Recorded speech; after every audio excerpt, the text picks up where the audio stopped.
I describe this work, like when folks ask me about this work, I tell them, it's real work. Like, how do you have a chance to really be free and not put your all into it, right? So some days you gotta get tired, you gotta get fatigued, you gotta give it your all.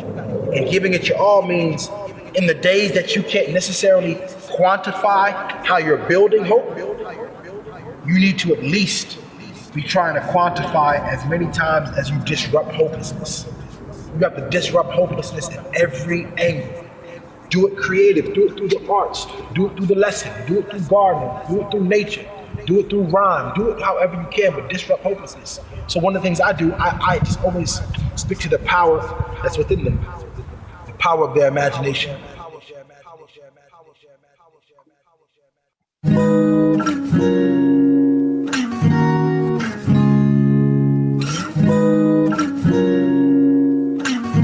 I know it get heavy sometimes, for real. And I know sometimes you just need like a place you can get away to. And to know that somebody's thinking about you and somebody care. I do. Yeah, I read his file, but I couldn't find his childhood. Grew up in that jungle where they rumble, bunch of wild hoods. If you never took the chance to talk to him, y'all should. Why? Because y'all could learn a lot from his life, like what it's like to hold on to nothing and fight for something. Police sirens and car alarms were his lullaby. To survive, he learned to lie and make up alibis. And he can show you where the bodies lie by alley side, inside the alley where they often known to dish the joyride. His juvenile file and make you think his mom ain't nothing, but to know it is to know she think the world of them. It's just they couldn't overcome the circumstance. Was a boy who quickly had to learn to be a working man. Couldn't get the work permit, so he learned to work them grams. Master talking hand to hand, money inside his rubber band, just so he could come in and put money in his mother's hand. Copped a bag of hard work and then he went to work his plan. And I speak in a lot of hood analogies. Before my speech I shall make no apologies. And I don't care if the scholars don't acknowledge me, as long as my students come and tell me that they proud of me. And they can find inspiration in the lines I spit, and they can tell that their lives are what inspired it. Then I guess I'll be the dean to recover their dreams and let them know that success ain't as far as it seems. And gotta like them, but it ain't for you to judge them. Until you took the time to love them, you can't tell me nothing, no. You gotta like them, but it ain't for you to judge them. I don't spit dope no more, I'm pushing medicine. I don't spit dope no more, I'm pushing medicine. I don't spit dope no more, I'm pushing medicine. I don't spit dope no more, I'm pushing medicine. Medicine, medicine. Yo, pace yourself, but if you speed, embrace yourself. For the trauma or that impact, yellow caution tape said get back, cause you ain't hero. Gotta know where you going before you speed. Broken dreams get shattered like windshields at collision scenes. And this is a scene for which a mother she tries to warn. But this is the scene that caused a mother to have to mourn. Her heart gets torn, I guess he never found his way home. Running these streets, bruh, he found a way to always stay gone. But paper chasing, it never seems to last long. It always ends in a sad song, and them cycle just carries on. Cause I'm trapping the rap songs, but I'm rapping to put these facts back into these rap songs. Spitting truth till I'm gone, cause nowadays MCs be busting, but they premature and they flowing, lacking in instruction. So if this is the direction the rap game is headed in, I don't spit dope no more, I'm pushing medicine. I don't spit dope no more, I'm pushing medicine. I don't spit dope no more, I'm pushing medicine. I don't spit dope no more, I'm pushing medicine. I don't spit dope no more, I'm pushing medicine. I don't spit dope no more, I'm pushing medicine. I don't spit dope no more, I'm pushing medicine. I don't spit dope no more, I'm pushing medicine. I don't spit dope no more, I'm pushing medicine. Medicine, medicine. I'm a hope dealer, hope dealer, hope dealer, hope dealer. I'm a hope dealer, hope dealer, hope dealer, hope dealer. I'm a hope dealer. I'm a hope dealer. Hope dealer, hope dealer.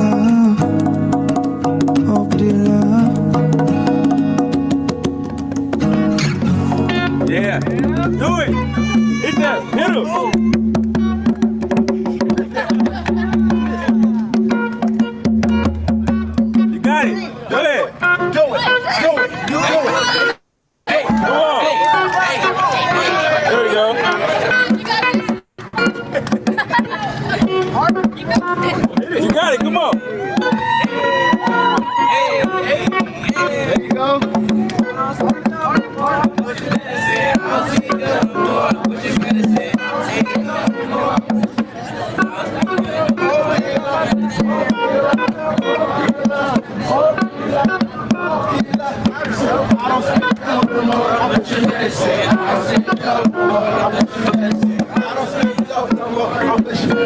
Listen, we are so alive. It feels so good to be human at this moment. And what I encourage you, please take advantage of the opportunity. Let the rhythm loose. Let life live inside you. Pursue your dreams. Find your voice. Find your why. And identify with people who help you find your why. Good people, Trio, we love you. This is true music. This is soul music. We are soul development. This is my good brother Lake Stonewall. I am Farima Bellinger. My man Lake on the camera. We are soul development. Peace and blessings.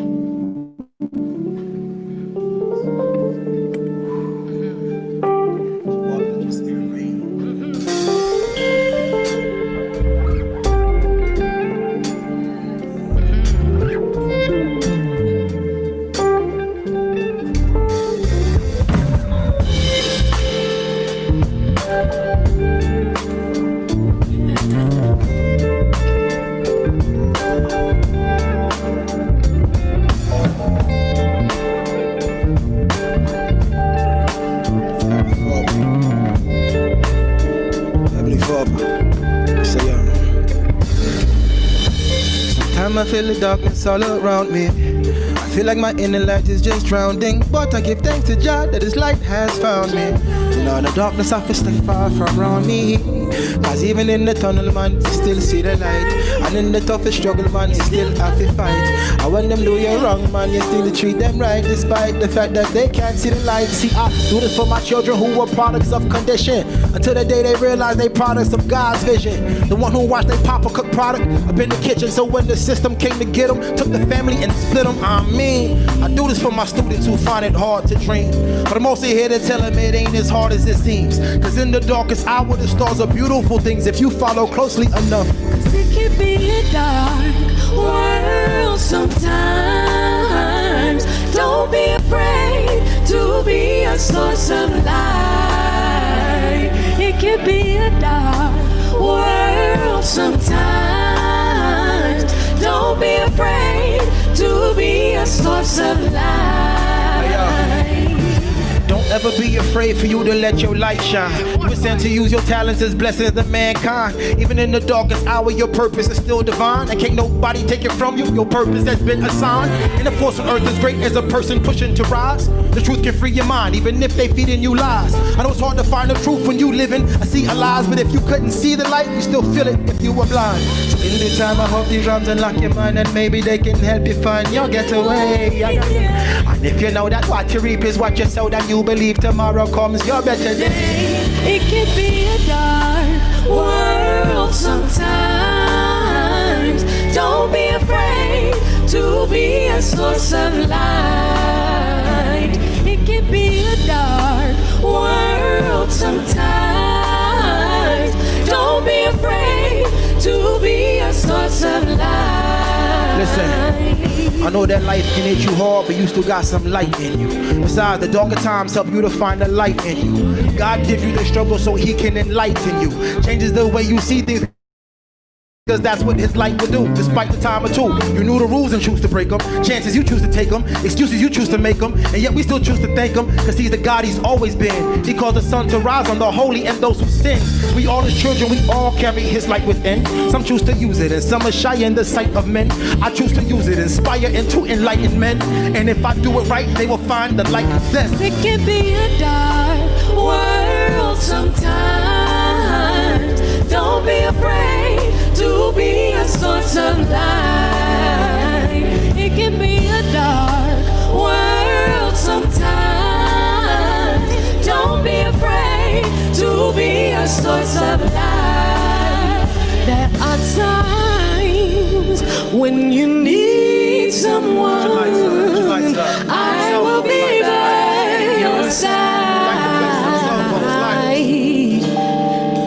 There is a light that shines special for you and me. There are times when you need someone, I will be by your side. There is a light that shines special for you and me. 'Cause it can be a dark world sometimes. Don't be afraid to be a source of light. It can be a dark world sometimes. Don't be afraid to be a source of light.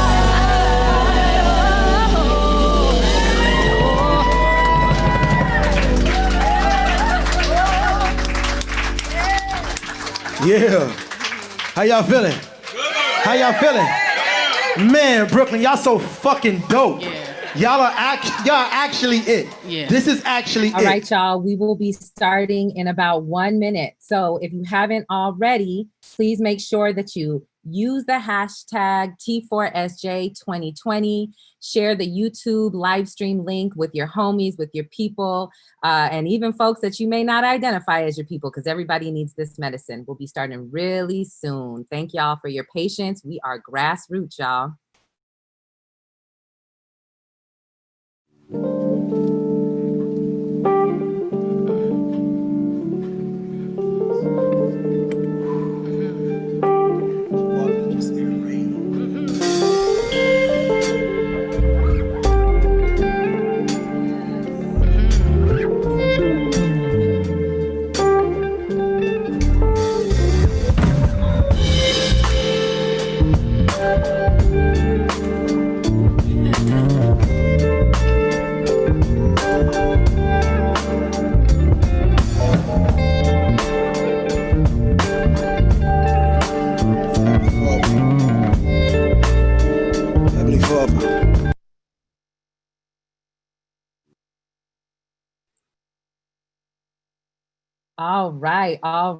All right. Welcome, everyone. Just to emphasize, if you are just joining us and you are noticing some unmuted conversations or you are noticing some hiccups, again, let me just remind you, we are grassroots and we are trying to get this together. I want to say welcome to our virtual convening of our Teachers for Social Justice, what we normally would have as our in-person conference, usually between 1,500 to almost 2,000 educators, organizers, and folks in solidarity with us in the education system. Would normally happen, in person. But because of these converging pandemics, we have decided that this is the route that we need to take in order to make sure that we are still together, united, and building with one another. So welcome to what would have been our conference.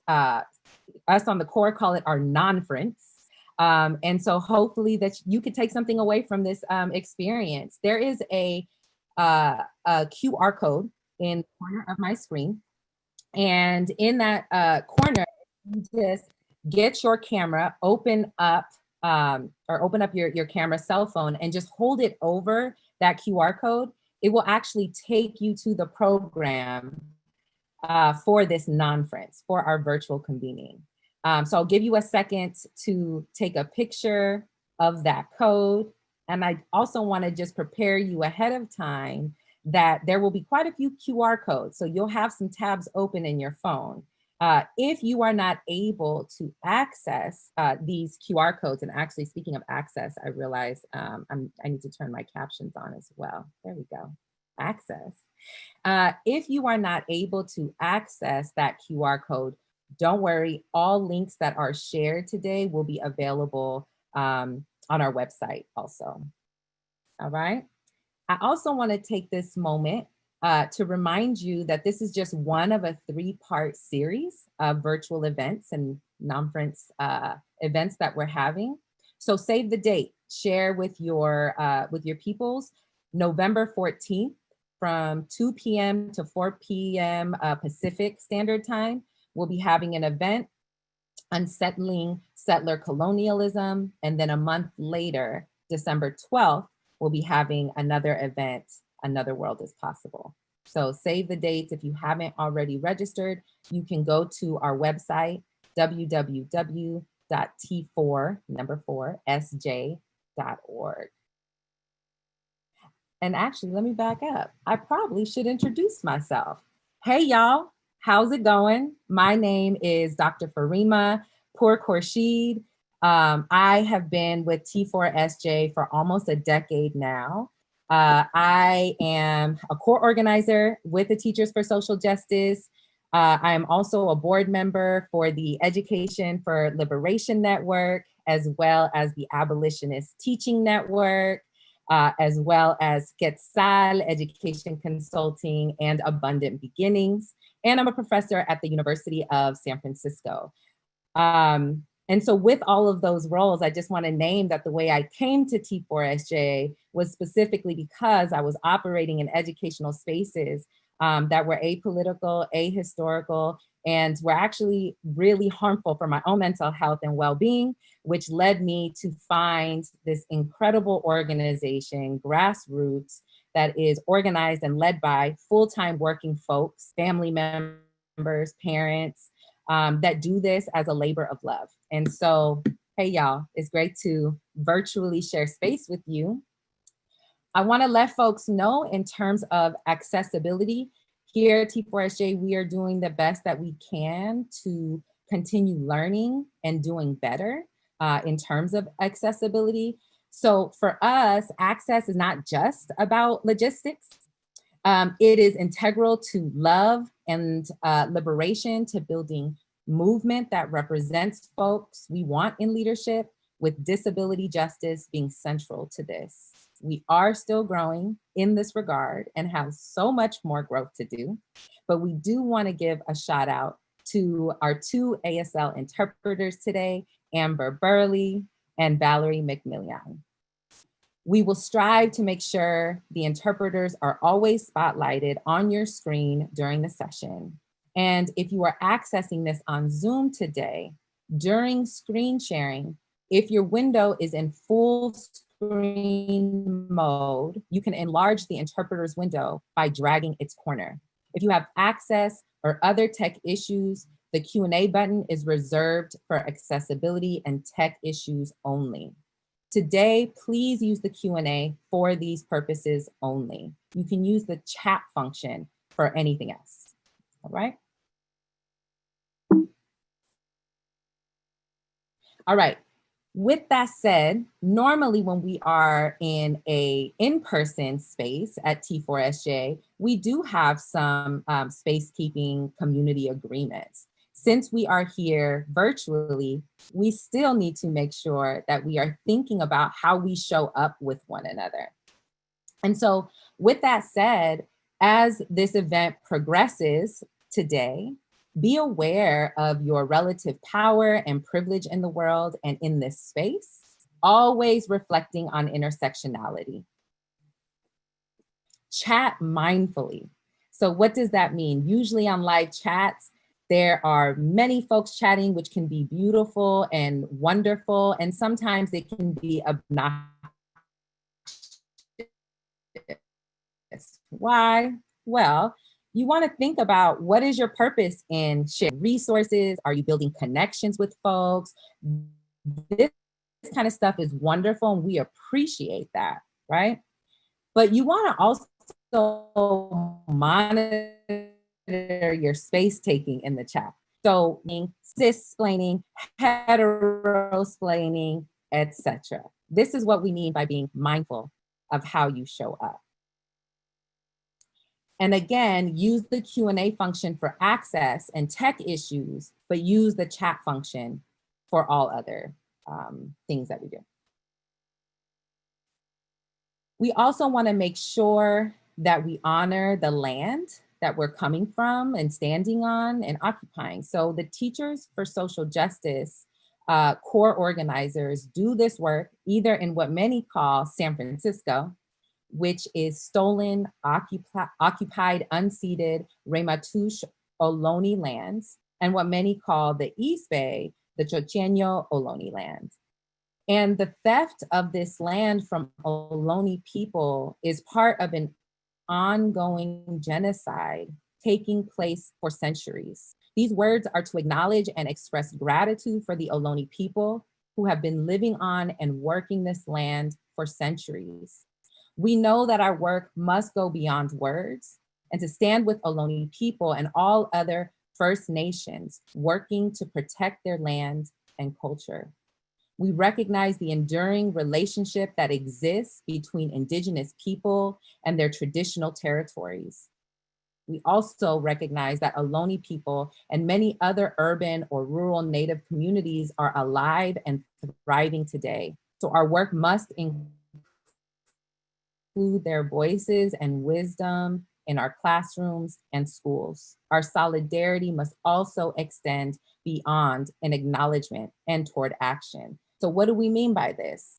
It's important to know that the Ohlone Nation is still not federally recognized. We want to lift up the Native nations have enduring systems of government. They are not ethnic groups, but they are nations with tribal sovereignty. So today, in collaboration with us as a grassroots organization and as individual core organizers, we ask that you join us in committing to researching more about the people whose land your family and your students are on. You can start by first downloading the Native Land app, which identifies some of the indigenous names of occupied land that you are on. Searching for recent Native reviews of books written by Native authors to inform what we use to teach in our classrooms. Reading articles from the Native American Journalists Association. Subscribing and listening to all my relations or media indígena podcasts, advocating for the removal of any Indian mascots in your area, purchasing and reading Why Indigenous Literatures Matter by Daniel Heath Justice, and donating to organizations that are focused on Indigenous sovereignty and rematriation. We as an organization have committed to donating to these specific organizations that we have listed, but there are so many other organizations that you can do the work and research on to figure out how you can stand in solidarity with these organizations, materially, spiritually, educationally, and in any way that you are able to, according to your position of privilege and access. And with that said, it's really important that we also take this time to honor and hold space for the grief that comes with honoring the precious lives of Black folks who have been taken from this world because of interlocking forms of oppression and state-sanctioned violence. Understanding how white supremacy and settler colonialism has created the conditions in which we are navigating now as we continue to mourn the lives of Breonna Taylor, Nina Pop, Tony McDade, Elijah McClain, T.T. Gully, Jacob Blake, Toyin Salau, Ahmaud Arbery, George Floyd, Rayshard Brooks, Robert Fuller, and sadly, there are too many more precious lives that have been taken from this world too soon. And so we want to honor them because their lives mattered and they still matter.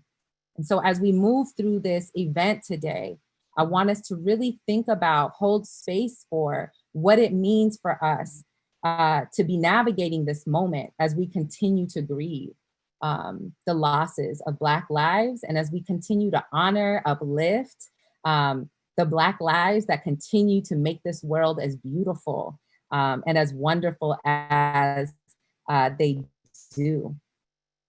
And so with that said, we also want to share a resource. As an organization, If you take out your phone and place it over this QR code, it will take you to this list of resources that we have created so that you can do some more learning and thinking about what it means to be teaching in solidarity. We have to commit to deepening our understanding of what anti-Blackness is. We have to interrogate it within ourselves and all around us. We have to do the work internally, collectively, and systemically to repair racialized harm. We have to reflect on our own privilege and consider how we can stand firmly in solidarity with Black communities, and not just in this moment, but as a lifelong commitment. We also need to commit to decentering our folks within our workplaces, our social media accounts, as well as among our own families, friendships, and relationships. So it's not enough to just learn. We must also act. We need to invest in building communities of shared purpose to organize in solidarity with Black folks. And so as I say this, I want us to be mindful of why we even came to this virtual space, what we intend to do with it, and how we intend to move this work and these conversations forward.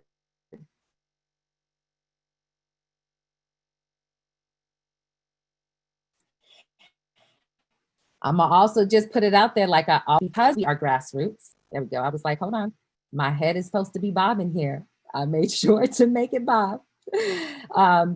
When we think about our access and proximity to privilege, think about how you might be able to help us to sustain this work. As I said before, we are grassroots and we don't take any kind of official grants or money to do this work.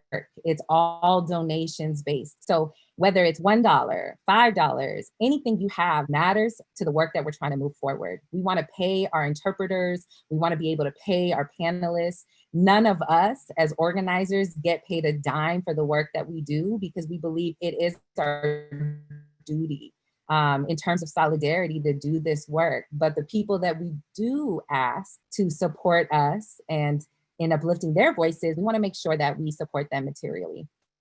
So part of our work is really thinking about what it means to imagine transformation and liberation from different levels. We think about what that looks like on a personal level. We think about what that looks like at a community level, classroom, school-based. We also look at what that can be like when we look at the larger structures in society. And so we do this work through collectivism. We do this work through a commitment to radical love and to critical analysis. We believe in evolving a society based on equity and love, where each person has access to resources for intellectual, spiritual, artistic, and emotional growth. Realizing a just and caring culture and foster relationships that preclude violence and incarceration. Addressing the root causes of systems of oppression at individual, group, and societal levels. And we understand that development is based on the evolution of our individual and collective processes. So evolving an education system that is responsive to the needs of the communities it serves and promotes equitable access to resources and power requires that we do this work in an ongoing, relentless way that is connected to community. This is coalitional work, y'all. And so every year, as an organization, we evaluate the work that we are doing and how it meets this radar, this very clear, sharp focus of what our role is in this particular organization. We can't do it all. We know that we can't do it all, but we do also know within the realm of the positions that we serve, there are ways for us to do something. And this is the something that we do. So with that said, I want to now introduce a very special performer that's going to be with us today. And a lot of people know Sierra as Cece. Sierra Gervais Gordon is such an incredible and talented and loving and powerful Black woman that I have been blessed to be in community with. She's a Richmond native, serving her community as a teaching artist, a healer. She was the past poet laureate. She's a writer, an activist, and a scholar. She reps her ancestors so tough, and she shines light on the lived experiences of the divinity of Black women and girls through her poetry and through her performance. She is the unpublished author of her new, she is the published author of her new collection of poems, Unto Ivy's Rib, as well as the author of 2 chapbooks, Testimonies of Richmond and Incarcerated Words. So without further ado, I will now turn it over to Sierra Cece Gervais Gordon. Thank you so much. Can you all hear me? Good? Yes, yes. Okay, dope. I'm gonna get started. It's an honor to be here. I'm gonna share 3 quick poems with y'all that are central to me as an artist, being from Richmond, California, and then central to me as being a Black woman in this particular struggle. So this first piece is called Nobody Leaves Home after Worcestershire. H is for my homies, never lonely. O is for the overtime, Richmond on my mind. M is for my mama, miss her, I gotta call her. E is for eternal, live well and beat the hurdle. Yeah, I'm home now after Worcestershire. Nobody leaves home, which is to say that home is a backpack, is a book of memories, is my very first tattoo, an open womb and sow. We have planted thorns, roses, wildflowers. Our home is a rotation of ancestor songs, weighted water, watching ripples form maps into all the ways we've ever known how to call a place home is where my mama is, where my nephew cackles, where the pride of my people rise high above ties, where Richmond is renamed for the birthing of Richmond and culture, where boys in white tees going hyphy, girls dreaming themselves hip-hop queens in the fluid beams. Them babies so free they fly under and over radar. This is for them and our places of willowed refuge for Parchester Village, for the Manor, South Side, Central, North, for the home my grandma raised us in. See, nobody leaves home.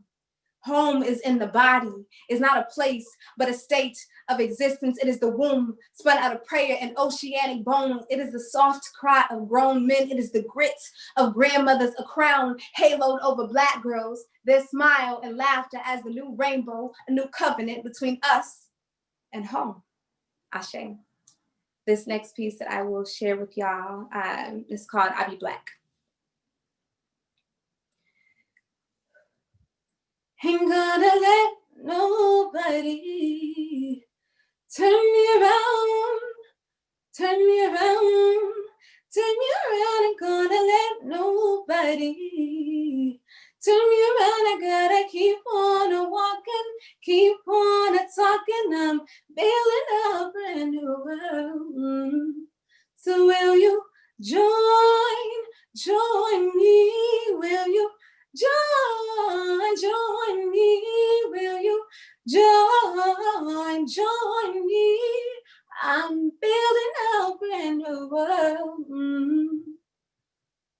I be Black, royal, crowned in the riches of gold, born into the warmth of sun rays and laughter. We sing, we dance, we commune in peace. 1473, right? Egypt be Black. And I be queen, hell, I be king. Pharaoh, call me Hatshepsut, giver of all things beautiful. I create arts in my womb and birth masterpiece with ease. I be African. 1642. I be Black, still. Language dried out of my tongue, mouth held wide open, jaws breaking. Can you hear my soul split open? They call me nigger. Negro. Nigga, I be Afro-Americans, go the Americans, break the Americans out of my black bones. I be on the slave shit. Baby overboard, I be stripped naked, raped, beaten, sitting and shit, bombing. I be dead, living, slave, filled nigger, Negro. Nigga, I be slave rebellion, shots, whips, crying, dead, living. I be slave, I be queer black slave, confessions of Nat Turner, quiet, hidden, burden, burned, alive. 1896, I am Jim Crow. I am the law. Segregation feeds me belly beasts, hungry for your freedom. I leave you starving. Did you know that Africa was starving? 1968, I be your foundation. I be black, proud, be Angela Davis, fist in the air, be Black Panther, raise guns like children. I protect mine. I can show you beasts. I feast on white supremacy. I be raiser of your children, and yet still victim of KKK, strange fruit hanging from poplar tree. I be strange fruit dropping from poplar tree. I be scared, broken, tired, march on Washington. I have a dream speech, ain't I? A woman's speech by any means necessary speech, assassinated, quiet, given rights, used wrong, human. Yeah, I be human. I be shot, dead, living, slave patrol, turn police sheriff, nooses into batons, trees to streets, and we are still dying. 2008, Black President, First Lady. 2009, the ghost of Oscar Grant, the same year I lost my cousin. 2012, belly burdened with the death of Trayvon Martin. 2015, have you ever heard of India Clark? Black trans women have been dying for centuries now. 2016. Richmond, California, residue stains my skin. My city so owned. We so busy burying babies, better to bang gangs and to hang by chain. My city, poor Richmond City. We die long before we are born. 2020, and ain't much has changed. Nothing but the name, Black beauty, Black queen, Black slave, Black nigga, Black survivor. I be Black. Ashe. I have one more piece for y'all today. Thank y'all so much for listening and holding space in this very weird virtual world. It really means a lot to me. So much love to so many people in this space. Thank you so much for having me. This last piece is after James Baldwin. Specifically, I Am Not Your Negro. Medgar, Malcolm, Martin. Let this be a holy trinity, made of gospel hymns and tragedy. Their lives, a record player of mothers, Black mothers mourning their lost son. Light always finds us bronze and broken, but this is a mix of Black boy joy and a righteous tug of war, and we bury our soldiers in the thick of our spine. Let this be in remembrance of our flawed heroes. This is a poem of thanks, a poem showered with the blood of our lynched people, a eulogy of 3 beautiful and powerful Black men who gave their lives for the freedom in their eyes by any means necessary, whether it be fire or ceasefire, bloom or bomb, peace and war. Ain't it visceral to see white hands break into Black bodies with billy clubs, fists, flag, both Nazi and American? Ain't it painful to know that hate is taught, that little white boys opted out of heaven to serve the devil on earth on request from their mothers? Let us not pretend that the KKK is only men. There is a nation of white women carrying on the strange fruit tradition. And how in the hell do I call this place home? But I want this poem to be communion. Eat and embody these words. Drink of the blood spilled for justice, for Jordan, Jeffrey, Alton, Laquan, Sean, Yvette, Chantel, Rakia, Ayana. She was 7. Spit on the child, and you spit on this nation. Why must a bullet be so powerful, so movement striking, so body breaking? Witness these Black-blooded boys turn ancestors right in front of our television. Look the world in the faces. If I have a right to be here, flesh of thy flesh, bone of thy bone, created by you. Do you require a song of me? Very well. Hear me weeping, a sound of sorrow true. See me, a healer, bathed in southern rules. Tell me, my flesh ain't been made in shame. Give me a song that don't just end in flames. The sign read, nigger, don't you wish you were white? As if they were not aware of the hatred leaching off their skin. As if they did not invent the nigger. As if they did not envy Black blood, they must have. For they covered the grounds they walked on in it. The story of the Negro in America is not a pretty story. It is the story of America. Malcolm, Martin, Ashe, Amen, Ashe, Amen. Thank y'all so much for having me. Thank you.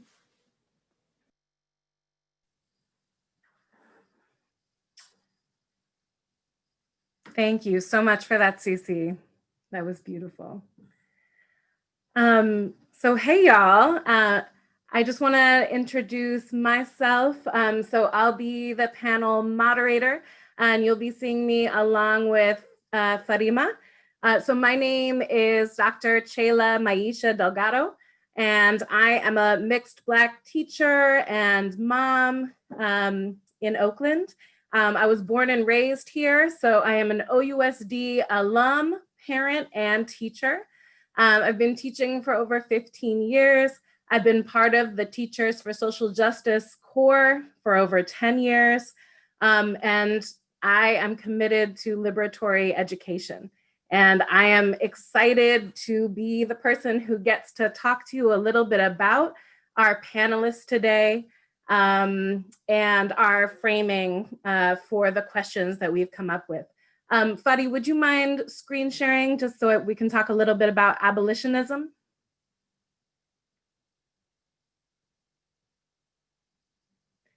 Thank you. So Teachers for Social Justice has been around for several years. In the last few years, we've been really inspired by Bettina Love's work in particular around abolitionist teaching. We've been hearing the word abolitionism more and more. Love defines abolitionist teaching as the practice of working in solidarity with communities of color, while drawing on the imagination, the creativity, the refusal, the membering and remembering, visionary thinking, healing, rebellious spirit, boldness, determination, and subversiveness of abolitionists to eradicate injustice in and outside of schools. Now, we've been doing the work of attempting to bring social justice praxis to education for years, but one of the things that we've come to love is this notion of abolitionism. Angela Davis often talks about the idea of radical means grasping things at the root. And when we talk about the system of education, we know it was never meant to be a system in which we thrived, as folks of color, as Black people in particular. Abolitionism really allows us to examine that system in its entirety and to turn it over and to not only understand the root of it in terms of oppression, but also to dream what it could be. And so all of these folks, these panelists who you're about to hear from, do that dreaming work. They understand deeply the ways in which education can be oppressive and anti-Black, and also they are creating space, liberatory space, humanizing space for Black young folks. So you'll hear from them a little bit out of order, but our first, well, I'll say all four of them first. We have Belinda Bellinger, Akiea Gross, Desiree McSwaine-Mims, and Angela Harris. So B is a parent organizer, writer, performer, and 9-year veteran abolitionist middle school teacher leader. They are also a Black Teacher Project Fellow and Parent Leadership Action Network Fellow, where they think a lot about liberatory learning spaces, transformative family engagement, and speaking truth to power. So welcome, B. We're so excited to hear from you. Our next panelist is Key. Key is an abolitionist early educator, coach, and creative entrepreneur working toward liberation with their pedagogy Woke Kindergarten. All power to the little people. Our next panelist, Angela Harris, is a member of the Black Lives Matter at School National Steering Committee, chairwoman of the Black Educators Caucus in Milwaukee, and a first grade teacher at Dr. Martin Luther King Jr. African American Immersion School. As a Black educator, she understands the urgency of centering the voices, lives, and experiences of Black students in curriculum, classroom, and community. And finally, Desiree McSwaine-Mims is a mother, Black Organizing Project member leader, and the communications coordinator of that organization, BOP. So we are gonna have a set of fairly simple questions that we're gonna ask folks. You can feel free to continue to use the chat, abiding by our chat norms as those folks share. And we will have some time for you as observers to be able to reflect and share your own thoughts. So the attempt at organizing this is we want to hear the wisdom and brilliance our panelists are bringing. And we also want some ways for folks to be able to participate as well. Fadi, if you would screen share the 4 questions just so folks know where we're gonna go. We are going to ask each panelist to begin with the question, what does it mean to hold Black lives at the center of education? We are then going to speak to, in the present moment, how does it make sense, how does it make space, how does your work make space for the full humanity of Black students? In the past, how do you see your work being connected to the legacy of Black liberatory education? And for the future, where are opportunities for connecting and strengthening different elements of this struggle for folks on the inside and potential allies? Okay, so first, we're gonna ask each panelist to share a little bit about themselves and that question, what does it mean to hold Black lives at the center of education? And I am going to ask B to start us off. What's good, beautiful people? So, my name is Belinda, also known as B, or Mama B, or Love Supreme. And I want to acknowledge that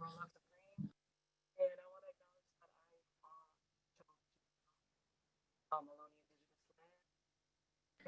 Uh-oh. I'm sorry, B, we can't hear you. I'm gonna pause you for a moment. And we'll see if we can figure out the audio on your side, and I can maybe someone can text you the dial-in information. Okay. So can sorry, you hear me? No. Oh wait, you can hear me? You yes. can hear me? Yes. Okay. All right. Thank you, Keith. Thank you, y'all. All right. So what's up, good people? My name is Belinda Bellinger, also known as B, or Mama B, or Love Supreme. And I want to acknowledge that I'm on Chochenyo, Ohlone Indigenous land. For folks who may not be able to see me, I'm a Black person with chocolate colored skin. My hair is standing high on my head in a curly natural. It's kind of disheveled. I'm wearing gold rimmed glasses. I got blue lips, a silver nose ring, green headphones, and a Black shirt that reads, "Every child deserves a Black teacher." And behind me is a multicolored geometric fabric in the background. And so I'm like, I feel like so much right now. I'm really grateful to be on this panel, talk to y'all about what it means to hold Black lives at the center of education, specifically because we're in a global pandemic and that no one planned for. And specifically when we look at education, knowing that when there's any type of crisis, national crisis in the world, Black folks, along with other oppressed people, usually experience the brunt of whatever is happening in this world. And so I think what it means right now is that we need to be really conscious about the conditions that we're in right now, and what that means for how Black people have to adapt to being in this space. And so I'm gonna just stop there so that other folks can introduce themselves as well.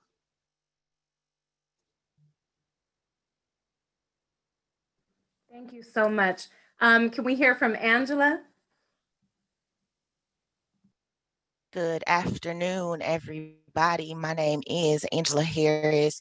My gender pronouns are she, her, hers. I presently reside on Kickapoo Indian land in Milwaukee, Wisconsin. For those of you who may be visually impaired or have your cameras off at this time, I'm a caramel complected Black woman with back length box braids and a ponytail. I have on purple round framed glasses, purple eyeshadow, red lipstick, a leopard print scarf, a black jacket, a black shirt that says Black Girl Magic, and behind me is a poster that says Black Lives Matter and a poster of Breonna Taylor. So when I think about this question in general, we know that historically schools haven't been places that center the lives and experiences of Black students, of Black families, of Black communities. And so, thinking about Black Lives Matter at School Week and how it all got started, it was because teachers in Seattle wanted to center the lives and experiences of their Black students, because they saw that that was something that was not happening. It wasn't the norm in our educational spaces. It's not the norm in our curriculum that's offered to Black students. And my role, particularly working at an African-American immersion school, has allowed me to actually see what it means to hold space for Black students, to have a space where their humanity is recognized, where they can show up as they are and they're accepted, where they are represented in curriculum, in the school language, in the way that we hold ourselves accountable. So, I mean, for me, it really just means affirming students' Blackness in educational spaces that were never really meant for them, and getting students to be able to begin think critically about those systems so that they can dismantle them. Thank you so much, Angela. Next, we're going to hear from Key about their work in Will Kindergarten. And on the same question, just what does it mean to hold Black lives at the center of education? Hey, everybody. Can you hear me okay? Thumbs up. All right, cool. My name is Key. My pronouns are they, them. I am currently on Piscataway land back home in Maryland. I have short curly hair that has the remnants of the blonde that used to be in it. My mother cut my hair, so if you see that the shape up is not on point, or if you can't see it, the shape up might not be on point. I'm wearing a sweatshirt that says Black Teachers Matter, and behind me, there is a fist that says resist, a poster that says all power to the little people, and a wall that reads woke. I'm excited to hold space with all of y'all in my work. I am a former classroom teacher and instructional coach, and have been out of the classroom for 2 years, 2.5 years at this point. And I currently run Woke Kindergarten.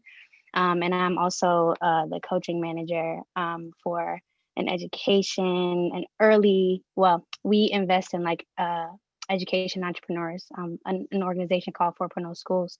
When I think about what it means to center Black children and Black lives, really it means just actually centering humanity.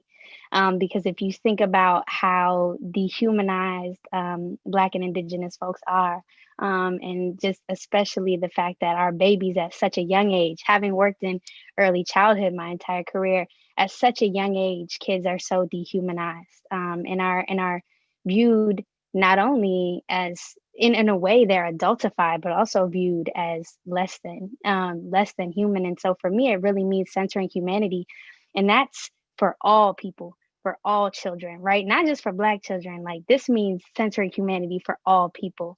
And so really it's about affirming Black folks and Black children in every aspect of who we are.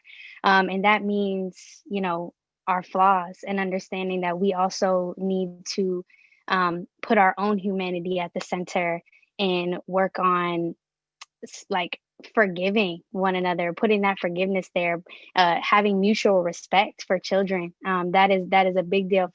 And even infants, from the moment infants enter this space, right? Even before that, honoring young babies. That's what this means to me, is like really honoring each other's humanity in all of the ways that it means to respect one another, affirm one another, value who we are holistically as people, and to really continue to resist anything that doesn't allow us to believe that we should be able to thrive.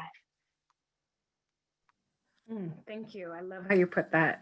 All right, and finally, we are going to hear from Desiree about her work with the Black Organizing Project, and then we'll move on to question 2. And just a heads up, I'm going to change up the order a little bit. Hey everybody, I hope you can hear me and my connection's good. My name is Desiree, Des for short. I'm with the Black Organizing Project. I am newly the communications coordinator, but I have previously been a member for a little over 4 years. My description is I have, I guess, medium length curly hair. It's pulled back with a middle part. I have a black shirt on with white letters that say BOSS, Bettering Our School Systems, which is Black Organizing Project's campaign. And the background is a mess, so imagine it's not there. I'm a mom of 2 under 3, so let me start there.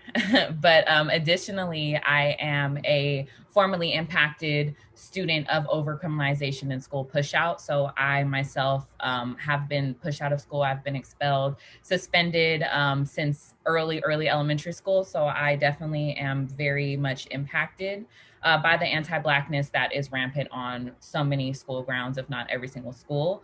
And so that's kind of what led me to this work that Black Organizing Project does, which is a campaign specifically aimed at ending the criminalization and policing of Black and Brown students, with the intention to create Black sanctuary, sanctuary for Black students, but sanctuary for all. And so what it means to me to hold Black lives at the center is really that, is creating a sanctuary for Black students, which will in turn create a sanctuary for all students. I think it's very, very, very important that we center and uplift Black students who are the most impacted by all of this societal oppression and anti-Blackness in this country. Some of the ways that we can hold Black lives at the center would be empathetic, culturally competent teachers, admin, staff, understanding and investment of the community that the students come from, and then community members and community staff that can help impact and foster that new culture that our students really deserve. And so, yeah, just fostering a sense of sanctuary, of solace that our Black students can learn and thrive in. So yeah, thank you guys for having me. Thank you so much, Des. All right, y'all. So that was a little bit about your work and what it means to center Black lives in education. And now we want to hear a little bit about what are the ways in which your work makes space for the full humanity of Black youth. So Key, in particular, you spoke to the importance of this. So I'm gonna start with you. But what are the ways in which this work makes space for the full humanity of Black youth? Key? Yeah, thank you. So Woke Kindergarten started because I knew how important it was to make space for the humanity of my children. So Woke Kindergarten got its start when I was still teaching in the classroom, and my kindergartners came back to school the day after the election, and many of them were petrified and terrified and were crying. Some kids had to go see the social worker and just have conversations. Like my kids were, most of them, we have to remember, like these kindergartners, their first president, they came into this world, their first president was Black, right? So despite what we know as adults about Barack Obama and all the critiques that we could have, like they just seen that their first president and their first lady were Black. And so for them to have gone through such a traumatic experience at a young age, a lot of people just kind of, I don't know if we just don't acknowledge it. It's ageism. So much ageism exists, and it doesn't, that ageism doesn't allow us to like give space to honor the full humanity of what these little people are feeling. And so when they came back, they had gone to vote with their parents. They had their voting, I voted stickers, and so really when they came back and they were really upset, I asked them, like, in what ways, could you show people that, you're feeling the way that you are? And we have been working, studying for months on a unit that I wrote called like Everyday Heroes versus Superheroes through the lens of Black history and resistance. And so they were familiar with resistance and various forms of resistance.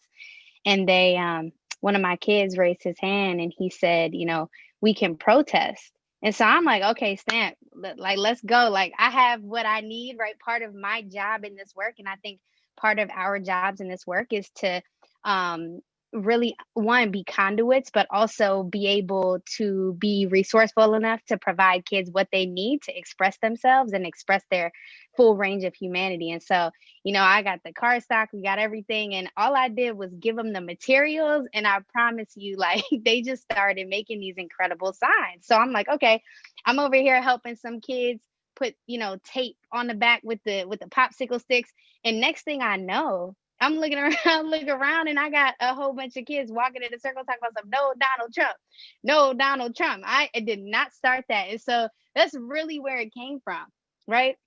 Like kids being able, Woke Kindergarten was spurred from like these children saying like, we are resisting this, we don't want this. So we took it to the halls, and that wasn't planned or anything. And my school in Harlem at the time had 7 floors. We took it to every single floor.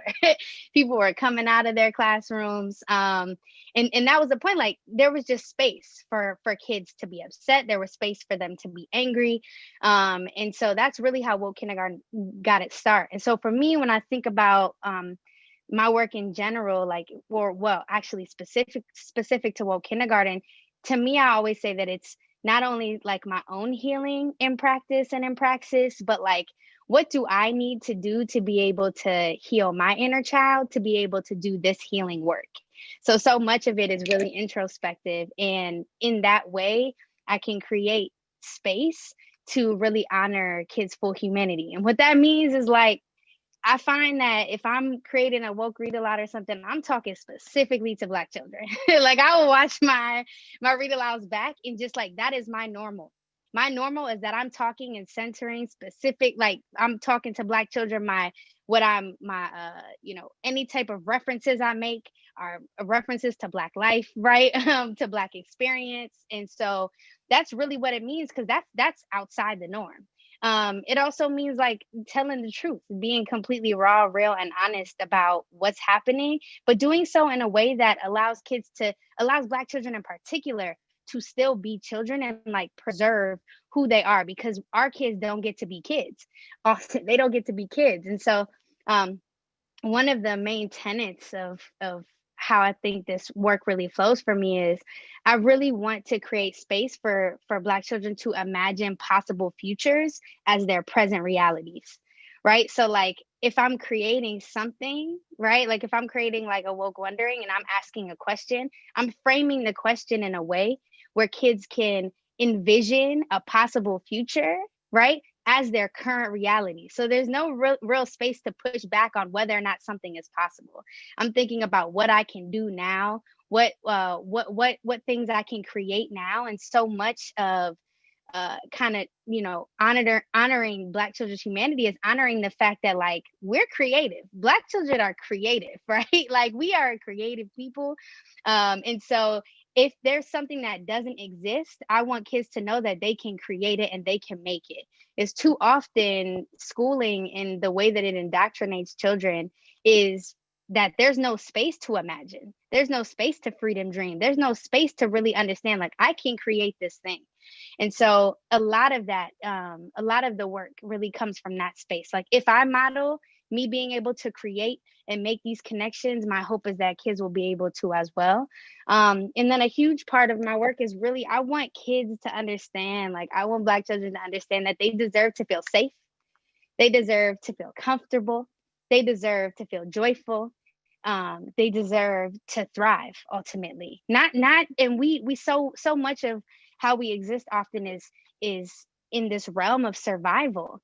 And so much of what, you know, like even Black stories, if you think about media and everything, is such a survivalist perspective.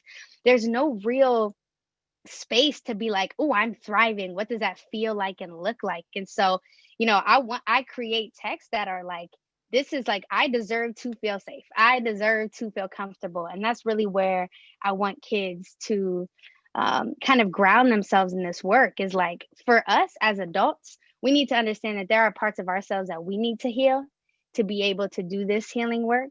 We need to honor our own humanity, right? We need to undo, like, abolish the cops in our heads, abolish any type of ill issue we have with ourselves, imposter syndrome, any of that. We need to be able to work through that in ourselves to put out, you know, resources and content that actually honors the full humanity of kids. Because if we can't honor our own humanity and the humanity of our folks around us, right, even those who maybe have hurt us or made mistakes, then we won't be able to show kids that they should be doing that for themselves as well. So really, that's where I'm at. I'm, you know, word to Farima because, and V and Dr. Jim Wright, because healing-centered engagement is really at the core. And Bettina Love and Abolitionist teaching, like, abolition and the idea that we need to, like, it's not just about destroying, but creating. That is at the core of what I do and how Woke Kindergarten, I feel, honors Black children's humanity. Oh, that was beautiful. Thank you. Wow, that was powerful. So, all right, I'm gonna kick it next to Desiree. So Desiree, could you talk to us a little bit about how your work honors the humanity, the full humanity of Black youth? Yeah, absolutely. That was beautiful, Key. Definitely beautiful. And so I'll just speak to, you know, Black Organizing Project is based in Oakland, and Oakland has such a rich history, but it also has a dark history of a lot of oppression, of a lot of policing and criminalization of every Black resident. You know, we're being gentrified so ridiculously fast. So there's so many facets going on in this city. And for a lot of people, they didn't have context of the police relationship between our school district. And so Black Organizing Project was founded in 2009, but we started our BOSS campaign, which stands for Bettering Our School Systems, in 2011. And this was in response to the killing of Raheem Brown by Skyline High School police. And so, you know, once we came to the, I guess, realization that not only was there police in schools, but there was armed police, and armed police who had even taken a student's life with little to no reaction or accountability, that sparked our campaign. And so we realized then that at that time, Oakland had been under 3 different levels of policing. There was OPD, the Oakland City Police, that had, you know, jurisdiction and free reign to come in and on campus. Oakland also had their own specialized internal police force, which is unique to Oakland. So they had Oakland School Police Department, which is also armed. And then they also had the SSOs or school security guards. So our students were being heavily, heavily policed. But of course, it wasn't necessarily across the board because, you know, more affluent areas didn't have that same presence of police every day. And so, I mean, when you think about it, we're talking about even as young as elementary students, young students who have to see police every day on campus, who their schools are utilizing police for behavioral issues, to walk them to the office, little stuff like that. Very traumatizing experiences that our students were going through. And so, you know, that sparked our campaign, with our main tenet being to eliminate the school police, to eliminate all police in schools by 2020. This year, we actually did get our George Floyd resolution passed in June, which wrote into that the elimination of police. So theoretically, we've won, but as was mentioned before, there's policy and then there's practice. And so we won on paper, but we haven't won in ideology and pedagogy, in school culture and climate. And so I'm very happy to be in this space, because I'm talking to educators and teachers, and through a lot of our work with data collection and stuff that we've done in our campaign, we know that unfortunately a lot of the calls were being done by teachers, by school staff who were culturally incompetent, who are unempathetic, unsympathetic to what our students are going through. And so in the ability to make space for our students, we have to first address this law enforcement, this cop culture that is just rampant, that we live by. As Key mentioned, that is in our minds. We police ourselves, we police our own people. And then we're policed on every level. A lot of our students come from areas where they're policed by their housing authority, they're policed by transit police on their way to school, and then they're policed all day by police.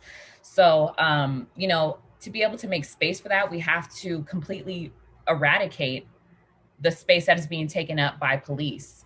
And so, you know, a lot of this has been upheld by practices. It's been upheld by lack of resources and lack of attention to the students that need it most, that are impacted most, and that are just handed off to police and then funneled into the school to prison pipeline. So we have to make space for, you know, for the students and their highest needs. We have schools that don't have resources. We have schools that have lead in the water in Oakland. We have all these things going on, but yet we had a school district that was funding millions of dollars to police, to city police, and to their internalized police.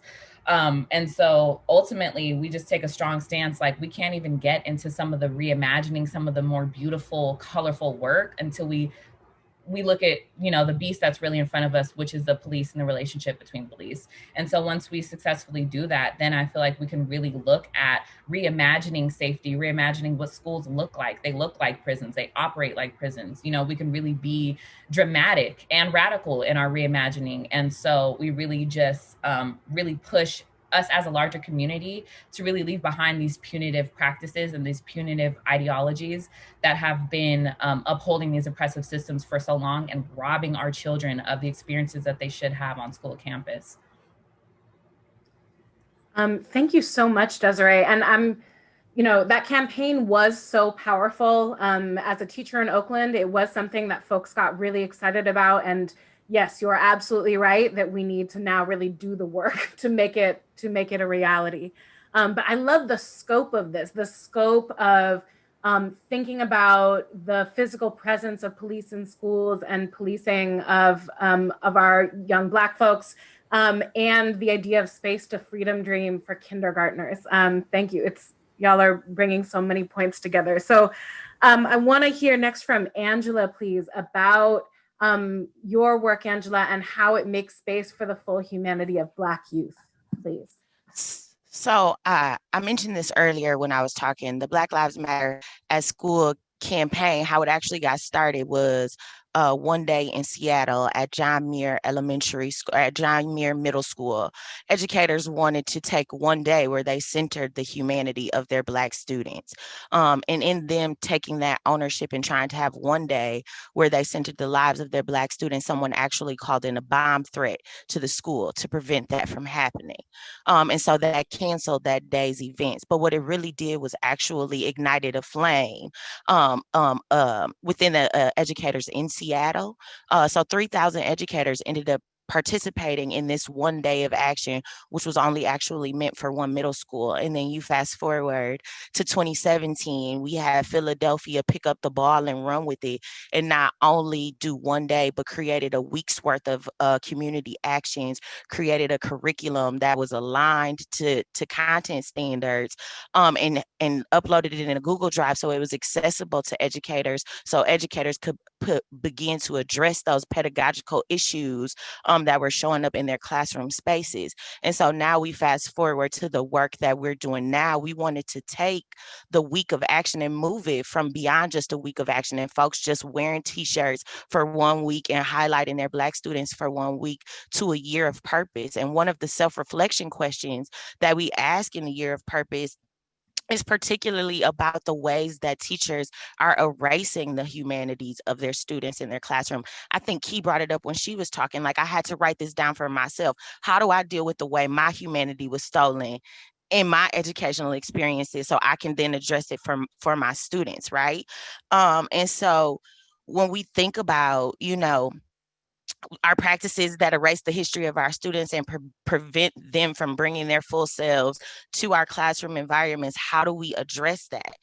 The Teaching for Black Lives Matter book starts with this quote, and I shared a lot. I say it often: our Black students' minds and bodies are under attack, and they are still under attack, right? And so we have to create these spaces, again, where students are reimagining what their educational spaces can look like. And so we're asking them questions like, what does it mean to go to a school where Black Lives Matter? What does that look like for you? But not in the future, in real time. Like, what can we do right now? And so we had students create for demands for the campaign of what they wanted to see in their classroom. So we have end zero tolerance policies, right? No counselors, not cops, hire more Black teachers, and Black and ethnic studies K through 12. So the students are telling us, like, we don't want to be penalized. We want school environments where we see ourselves represented in the curriculum and in the school environment. We don't want to go to schools that look like prisons or that suspend us for minor infractions for days and weeks and months at a time, and sometimes even expel us. Just had to look this up when Desiree was talking. 6 million students attend a school where they have a police officer but no counselor. 10 million students attend school where they have police officers but no school psychologists. So imagine what we're telling our students, what we're showing them when they enter into these school spaces. So it's our job as liberatory, emancipatory educators to create environments where our students are able to show up as their full selves so that they can, again, I'm gonna keep saying it, so they can demolish this system.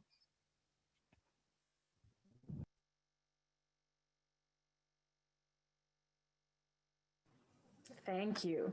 I see B reacting, so I know B is ready to share on this.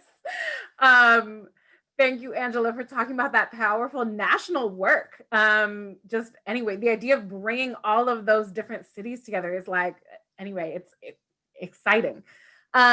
B, so if you would please be our final thinker and speaker on this question of how do we really, how are you working on a daily basis to center the humanity of your Black students? So I'm just gonna say first, thank you so much, Keith. Thank you, Desiree. Thank you, Angela, because I felt like everything y'all shared, like it literally like it like spoke truth to like my experience as a Black educator. Because how I center Black youth is by continuing to do the work of an organizer. I got into this work first as a community organizer, as a youth organizer. I think Keith spoke about it earlier about how ageism is rampant, and my introduction to political education was me learning that as a 15-year-old young people, how young people were oppressed. And I was a part of an organization called Youth Making a Change that taught me how to become empowered and to make political change. And I got that, I guess, alternative education because I was going to, at my high school, I wasn't really feeling it. It wasn't actually providing me with the support that I needed as a poor Black student who grew up on the southeast side of San Francisco in a predominantly Black school. And so I found solace in education and empowerment and self-determination in a community organization. And so in doing that work, it inspired me to continue to teach and educate and do political education. At a very young age, I learned how to do like curriculum development. I learned how to, facilitate a classroom. I got my start as a youth organizer. And so what ended up happening is when I became a classroom teacher, I think someone said this earlier, I learned how to police myself, and I learned how to police students. And it was one of the most heartbreaking things that happened, because it took me away from my foundation of what I knew of how to empower young people. And I didn't understand it. And I felt so much guilt. I felt so much shame, because I was just like, how is it that I have this, this foundation, this history behind me of knowing how to do political education, popular education, and all these things. And here I am in this institution, in this classroom, policing myself, policing my students. And I reached out to Teachers for Social Justice. Because I was just like, something is wrong. I hit up Karen and I was like, yo, Karen, I need to see your classroom. I hit up my community. I was like, yo, I need to check in with y'all, because this is not it. Like, this is not it. Like, I'm not trying, like, I'm committed to like social justice. I'm committed to all my people being free. I made a life commitment when I was 15, and I'm in this institution, and now I'm like policing my people. I'm policing Black students. Like, something is wrong. And it was a blessing in disguise for that school to let me go, because, the idea of like, oh, well, I'm teaching at the school that like is in my community in Bayview Hunters Point. I used to actually go here when it was a Catholic school back in the 80s, and they're letting me go? Like, how could they let me go? Like, I'm from this community. I'm a Black, but it was a blessing in disguise when I realized that that wasn't the space. It wasn't the space for me, because I became apolitical. I became unrecognizable. I was not myself. And so when I went to the next school that I was at, which was in another community in San Francisco, I was very clear that I needed to heal.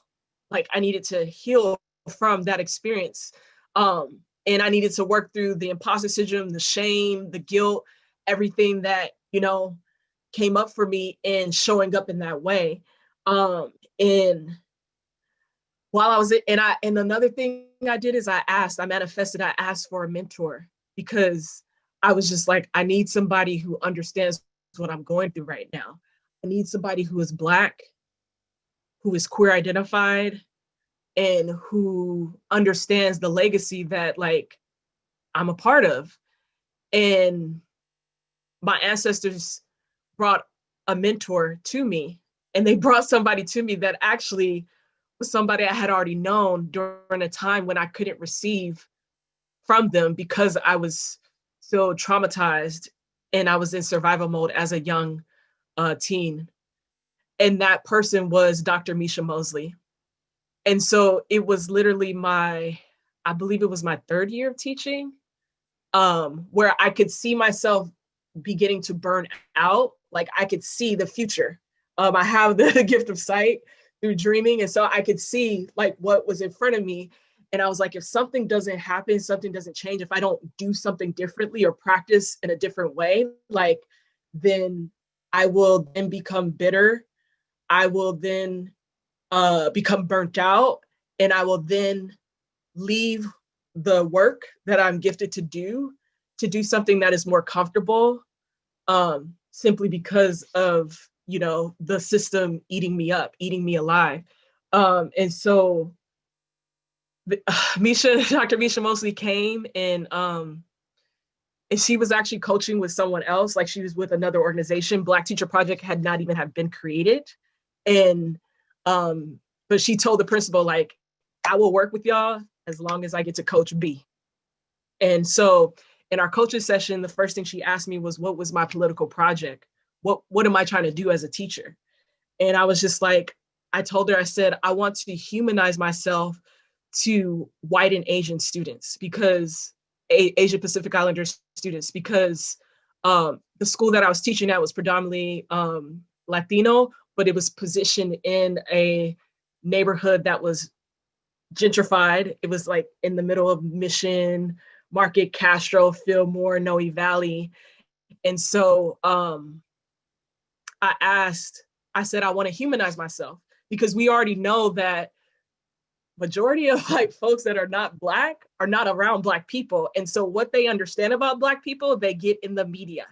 And like Key and other folks mentioned earlier, that means that they get the story of, oh, Black people, we always struggling, we always surviving, you feel me? We from the hood, we ghetto, you know, but it misses out on all these other things that are great about Black people. Like, we spiritual, we're creative, like we're visionary, you know what I'm saying? Like, we're deep thinkers, like we're very curious people, we love learning and we love connecting with our people. We are very present. When we show up in a space, we're actually very present. And so when the media tries to put out the story that our people in the hood are drug addicted and we are just walking zombies, like, it's a lie. You know what I'm saying? Because we are actually like a very present people. When we are tapped into our humanity, that means that we can show up and be present. In the system of capitalism, of neocolonialism, of globalization, of all of this, it does a really good job of trying to make us not be present and not show up. And so with Black Teacher Project, Misha helped coach me so that I could continue to show up being present.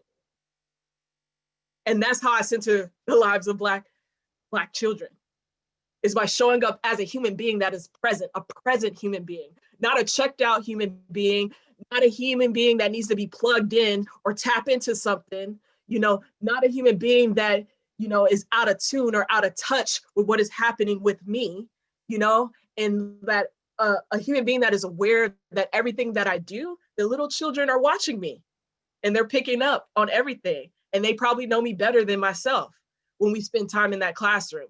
And so whatever it is that I want to model, like that I want my children to know, I have to model it first.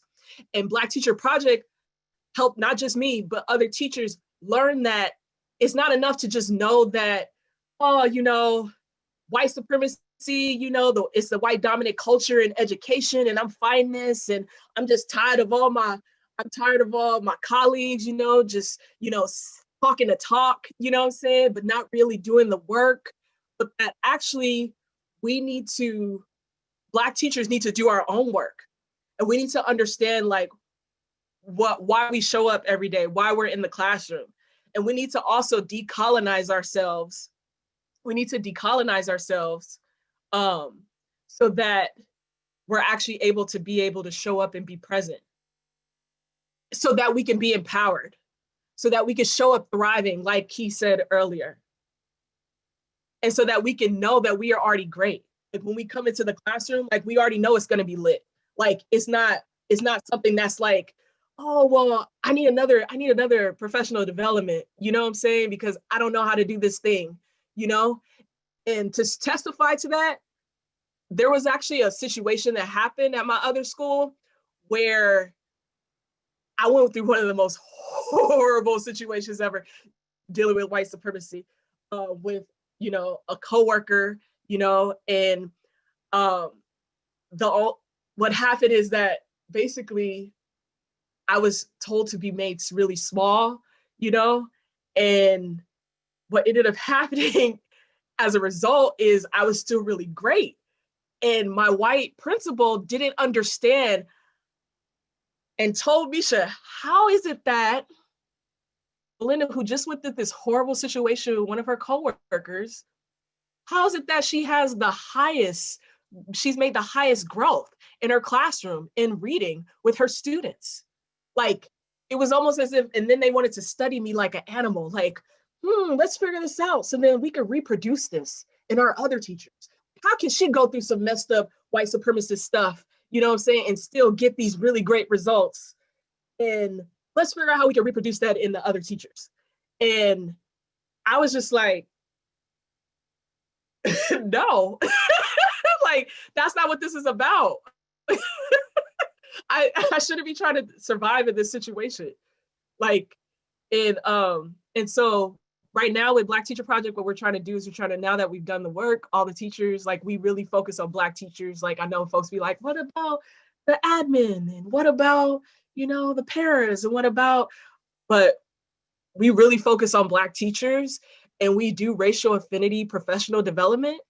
And we have no shame in doing that. Like you must identify as a Black teacher to be a part of Black Teacher Project, because the statistic shows that usually Black teachers and teachers of color usually leave the classroom by their 4th year.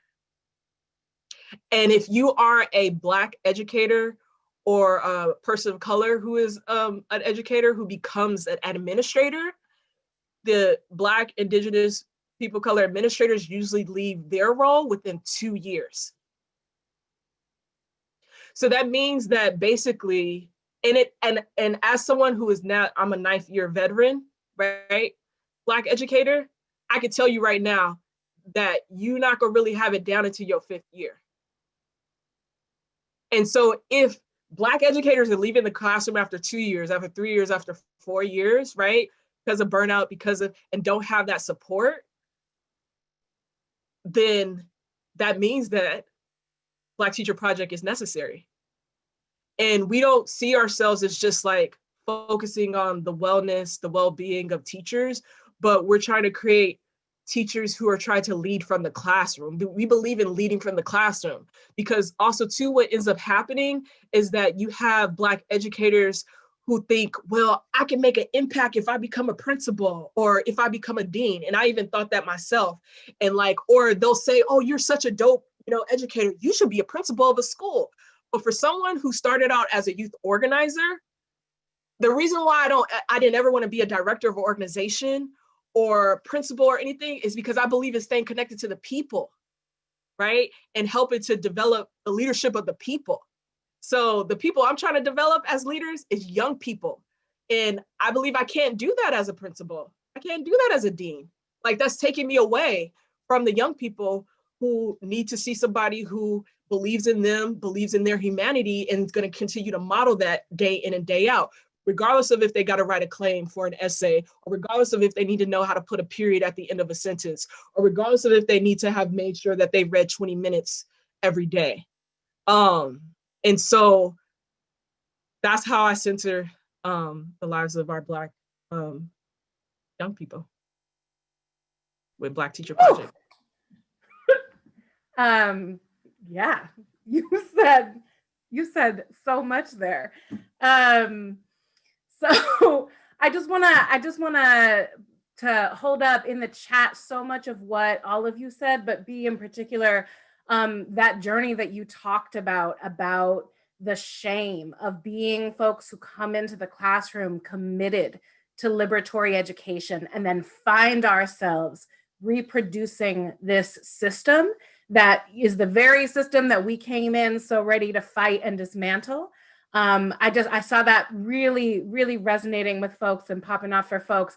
And also that, that phenomenon of being the successful teacher of color, and then having folks just want to take it without doing the work, and the reason for your success, of course, being everything you have lived, and the work you have done. So anyway, thank you so much. That was so beautiful. And you actually, brought up also the issue of mentoring, which is so key. And so folks dropped in the chat the work of Dr. Misha Mosley, the founder of the Black Teacher Project, also a dope comedian, but so multi-talented. But anyway, so we wanted to actually bring in that piece around mentorship and our history, right? Because we know that we are standing on the shoulders of many, many folks in this work. And so our next question is, how do you see your work being connected to the legacy of Black liberatory education? And that can be mentors that we see and we are honoring and learning from on a daily basis, who are still with us, like Misha Mosley, as you mentioned. This can be more abstractly, a history, a sense, and inspiration that we hold. But yeah, how is our work connected to the legacy of Black liberatory education, which we know is present and powerful? So I'm going to ask Angela to start with a response to that. First, I just want to say B just gave us a whole word, like a whole Saturday sermon. So I hope y'all picked that up. Y'all wrote it down. Y'all go back and read it again later. But no, seriously, I was just sitting here thinking, like, why don't Black children deserve dope educators? Like, why are they always trying to push us out of the classroom into administration? That's a whole nother conversation though. When when I think about, so we do this thing at my school called Mbongi. It's our morning meeting, and we talk about standing on the shoulders of giants. And so my scholars often ask me, like, so Mrs. Harris, who are some of the giant shoulders that you stand upon? And I really think about our work, particularly at the national level for Black Lives Matter week of action in our schools. We're trying to solidify this work. So it's not a week of action. It's not a year of purpose. It becomes a lifetime of practice, right? And so, like, my goal as an emancipatory educator always is to work myself out of a job, right? Like, I don't want 10 years from now for my scholars to have to talk about how they're emancipatory educators, because that's just the way that education works now, right? Like, and so, you know, I think about standing on the shoulders of Asa Hilliard and Bell Hooks and Marva Collins, who I model a lot of my phonics lessons after. And I think about what I'm doing is planting the seeds to reap the future, you know, educator. So the students will see me, they'll believe that this is something that they can do. I grew up in the same neighborhood that my scholars live in, you know, and so they look at me and they see a potential for themselves that they maybe would not have seen before. I walk into the classroom authentically myself, using the same slang that they use, listening to the same music that they listen to, but with a master's degree, right? So, like, they can see themselves actually doing this thing and becoming the future. And, you know, particularly working at Dr. King. So Dr. King is the only public African-American immersion school across the country. And we are trying to reignite what that school once was in the 90s. There was actually a feeder program where children attended Dr. King, and then they went to Malcolm X Academy, and then they went to North Division High School. All three schools connected, all three schools with African-American immersion curriculum and content. And so we're trying to rebuild that as well, leaving a legacy of liberatory educational space for our students in Milwaukee also. Thank you so much. Thank you so much for that. And actually, you know, time gets away from us as always. So I'm gonna ask if it's all right for just one more of our panelists to respond to this question, and then move into thinking about opportunities for action. So if it is all right with folks, I would love to hear from Desiree also on this question of the legacy of Black liberatory education and how it's connected to your work, Desiree. And then we'll move into the action piece, beginning with Key. Sounds good. Yeah. There's been so much amazing stuff that's been said so far. And when I think about the legacy of Black liberatory education, I first can only think about my personal experience. And like I said, being pushed out or experienced push out since, you know, first, second grade, referrals to the office. And then I was expelled my first year of high school, or before even completing my first year of high school. So I feel like I was robbed of a lot of those experiences, a lot of adequate education that I deserve, that every student deserves, but let alone Black students. Both of my siblings were also expelled. So, you know, it's definitely telling of a story of anti-Blackness that is just so strong in school, in curriculum, in climate, in culture of our society in general. And so when I think about that legacy, I really think about, like, if I send my children to school, and it's an if question, like, I don't even feel like I would want to send my children when they're that age to go to school, let alone, especially if it's a school in OUSD in Oakland. And so I'm really thinking about that legacy and how does this work impact it, and thinking about healing myself and transforming the trauma that I've experienced through doing this work and doing it with BOP. And BOP really kind of leading the nation on this issue of police-free schools, but not to get pigeonholed in the idea of just, you know, removing police and everything's great, because no, as all of us has reiterated, it's a culture issue. It's a societal ideology issue. And so these systems will only revert back to themselves. They will only recreate themselves, may even revamp and be, you know, an uglier beast. And so trying to really change that by living up to this legacy has really just been, through the work that we're doing, like with our George Floyd resolution for police-free schools, which we named, for the legacy of George Floyd, but it was work that came developed out of our People's Plan that we had been working on. And actually the same work that we got passed in June, we went up to the school board just 2, maybe 3 months before that and were shot down. And so I remember even myself being there till 10 late at the night with my children, hoping that we were going to see this win and hoping to be able to absorb that as part of my healing for what I experienced. And being shot down was big. But then unfortunately, the unfortunate passing or killing of George Floyd really became the catalyst for so many movements, as you guys see, like police removal is the thing now. Like, that's popular to talk about, but 10 years ago it wasn't, and let alone being Black, it certainly wasn't. And so, through this work and trying to really learn how to implement that, we really hope to be a blueprint for every school, for, our country, all over the world. So many people who identify and don't even identify as Black, but are oppressed and are Indigenous and are, under the feet, have their necks under the feet of oppression and of policing. We really hope that we can really be a transformative model for that. So sometimes, it's almost utopian to think about the word of transformation, but it's absolutely possible. We're transforming it now. All these educators that are on here now, listening to so many of us who have these own personal experiences, who took those experiences and vowed that we would do the work to transform that, to shatter, and dispel the myths around Black existence and stereotypes and all of that seems to just perpetuate this oppression. And so thinking about the legacy of Raheem Brown, who, I mentioned was killed by our own police force, and, hoping that his family is, also transformed and healed in this process. Every student that has been affected by this in Oakland, Black students make up 26% of the population, but are about 70+% of all arrests, suspensions, expulsions. So that's a clear moniker, of the ideologies that sit and are pit up against Black students and the perceptions of who we are, when we know, and we've said it here, we're amazing, colorful, talented, smart. Like, we're all of these things. We encompass all of these things.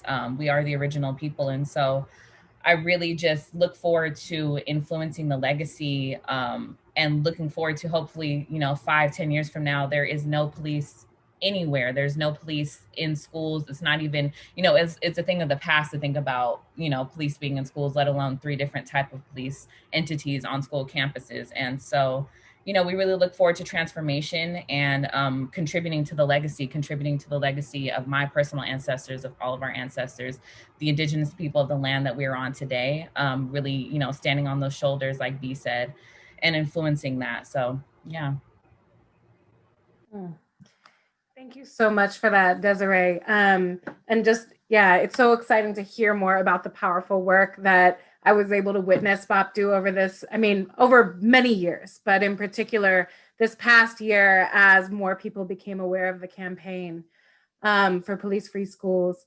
So I'm gonna transition us into the final question for our panelists. And I'm gonna ask y'all, so we've been talking about a lot of different pieces here. And I wanna know from you, where are opportunities for connecting and strengthening different elements of this struggle for folks on the inside who are doing the work like yourselves, and for potential allies? So, it's like we're hearing about struggles that might seem unconnected from the outside, police-free schools campaign, the work of inspiring and mentoring and keeping Black teachers in classrooms and as leaders leading from those classrooms, the work of woke kindergarten and centering the humanity of our youngest Black students, the national work that Angela described around Black Lives Matter at school. Where are y'all seeing opportunities for connecting and strengthening your work with, some of the work being mentioned here, or other work that you are thinking about? What do you want folks to get into? So with this final question, we're gonna start with Key and then go to B and Desiree, and then close it out with Angela. So thank you, Key. Well, firstly, thank y'all for just all speaking truth to power. This has been just like a really like enlightening space today. So I appreciate all of y'all. And I just want to add that like in terms of legacies, like Black children are like they are our legacies, right? Like the fact that they're living, breathing, they're our living legacies right now. So in thinking about you know, the various actions that we can take, I think I move oftentimes, my space is always from like a space, like my process is always from a space of like creation and like creating. And I'm really connected in like to like independent artists. And so I think about artists, right? Like, and not necessarily just like groups but my mind goes specifically to artists and also to like Black, queer, and trans folks and what they've been able to do, especially Black trans folks, in terms of like what abolition looks like, because Black trans folks have been creating ecosystems of community care. And so what I really feel like I want to see happen more is a lot of Black, queer, and trans folks have been the most marginalized in terms of being pushed out of schools. And so there's what happens is like I find that, you know, as and I'm a person who was like drilled into schooling, right? So like, and I came from a very privileged school district in Montgomery County, Maryland. So I'm not speaking on behalf of myself, but what I'm finding is for people who have been pushed to the outskirts, even more so, there's the gap between like coming back. Like I want to see more Black, queer, and trans folks, especially Black trans folks around children. And it feels like not like it's not that we don't want to be around children, but it's just like there's such a separation because there's so much trauma where education, you know, it's schooling in particular is involved. And so I'm seeing like this divide. And so I'm just like, but where are the Black trans folks that I know are doing, you know, abolitionist work? Like they've been doing this work. Like if you know anything about houses, like that's just straight up abolition. If you know anything about ballroom culture, and how Black trans and queer people take care of each other, that to me, this is what I want to see. I want to see more connection between these communities that are often ostracized and like pushed out, because the organizing space is a very like queer and, you know, trans like oriented space. However, I'm like with very young children, especially in early childhood, like we have a pretty homogenous like space in terms of the people that are around children, and I want to see that gap close. I also want to see the gap of like what artists are doing. Like I'm always constantly thinking about how some of our most free Black children are grow up to be artists, right? Like that in itself, to be able to see artists that look like me and they're out here being free and breaking cycles. Like I want our babies to be able to see cycle breakers. So I'm really most interested in like, where are our like young people who are doing this? How can we, you know, mend the gap at this point? Because it exists, but I want it to mend, because I feel like if kids are able to see that, like for me, schooling isn't just a way. I wish I had known that, right? Like I wish I was able to pursue my creative pursuits earlier, to be an entrepreneur, but that just wasn't my life. No, that wasn't the life of anybody in my family. I had a young parent, right? Like, and it was really just about school is the way. And I'm a school abolitionist, so I don't necessarily believe that. I don't necessarily believe, you know, having these very rote, rigid experiences are for everyone. So I want kids to be able to see the other. I want the other to be normalized. That's what I want. I want kids to be able to see, like, you can be this free. You can be this free. You deserve to be this free. Like, this is what liberation looks like. What does it look like? What does it smell like? What does it taste like? What does it sound like? I ask people that all the time. And I see so much of that in what independent artists are doing and how they're trying to work to thrive and survive. And also in what, you know, Black, queer, and trans folks are doing to be able to create spaces in which they thrive. That literally does happen. They're trying to survive, but are still able to create space in which they thrive. So for me, that's really what I want to see happen. I want us to be able to kind of mend that gap, bridge that gap, and bring that especially into the early space as well. That was beautiful. That was such a beautiful model too of just like of intersectional analysis in action. And that for kids to see that they deserve to be this free. I love that. Thank you, Key. All right, so B, same question. So what are the ways in which we can bring this work together? What are opportunities for connecting and strengthening this work for folks who are already doing it and for folks who are potential allies who we might not already see as part of education, but who clearly we have a lot to learn from, as Key just pointed out. First, I just want to say my heart is filled, and I wish I could give Angela, Des, and Key a hug right now, because it's just been so great sharing space with y'all today. Going with what Key was saying around being cycle breakers, right now, given that it's a global pandemic, I want everyone to freedom dream and focus on figuring out how to create liberatory learning spaces.